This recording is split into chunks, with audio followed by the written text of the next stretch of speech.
Election میں vote کیوں نہیں پڑتا جماعت اسلامی کا؟ منظم بھی ہیں، لرنڈ بھی ہیں، اسکالرز ہیں، اسکالرلی موومنٹ ہے. پھر ایک اور بات بھی ہے کہ لوگ نا اپنے پیسوں کے ساتھ آپ کو ٹرسٹ کرتے ہیں. ٹرو. دین یہ کنورٹ کیوں نہیں ہوتا بیلٹ باکس کے اندر؟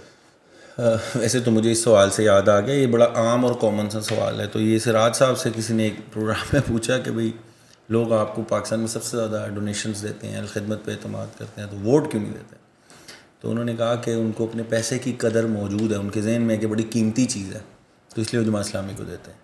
جس دن ان کو یہ سمجھ آ گیا نا کہ ووٹ بھی بڑی قیمتی چیز ہے تو وہ ووٹ بھی جماعت اسلامی کو دیں گے. اور یہ چینج گریجولی آ رہا ہے.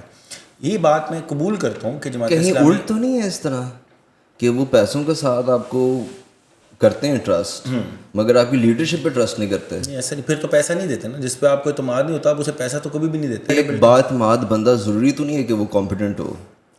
آپ کو اگر کسی پہ ٹرسٹ ہے ضروری تو نہیں ہے کہ وہ اگلا کمپیٹنٹ ہے. نہیں، کمپیٹنٹ کون ہے؟ مریم نواز ہے، بلاول بھائی جان ہے، کون ہے؟ کمپیٹنس کا کوئی معیار ہوتا ہے نا، کوئی اسٹینڈرڈز ہوتے ہیں جس پہ آپ کو چیک پوائنٹس ہوتے ہیں، کوئی لٹمس ٹیسٹ ہوتا ہے. لوگوں کو پتہ تو ہے کہ آپ کمپیٹنٹ ہیں. وہ اس طرح ہے کیونکہ جماعت سے ریلیٹڈ جتنی سسٹر آرگنائزیشنز ہیں نا جماعت کی، انہوں نے جبران بھائی بڑی ترقی کی ہے سوائے جماعت اسلامی کے ووٹ بینک نے. یہ کیا وجہ ہے؟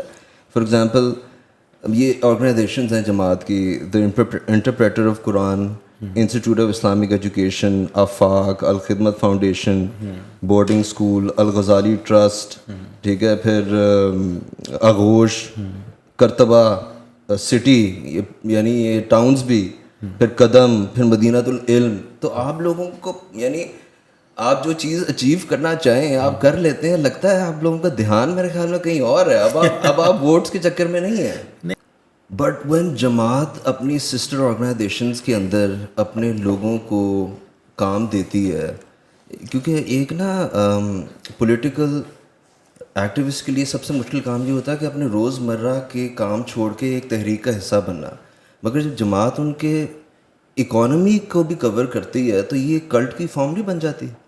جماعت تو کسی کی آپ کو اندازہ نہیں ہے. اور بھی کہ جماعت کے منسلک لوگ جو ہیں نا انہوں نے بڑی ترقی کی ہے مگر جماعت کے بیلٹ باکسز نے نہیں کی. فار ایگزامپل ابھی آپ نے نام لیا یہ دارالارقم اسکول کے جو صاحب ہیں، کیا نام ہے ان کا؟ وقاص جعفری صاحب. اب ماشاء اللہ ہی ہیز ڈیولپڈ سو مچ. یہ ایک بہت بڑا نیٹ ورک ہے.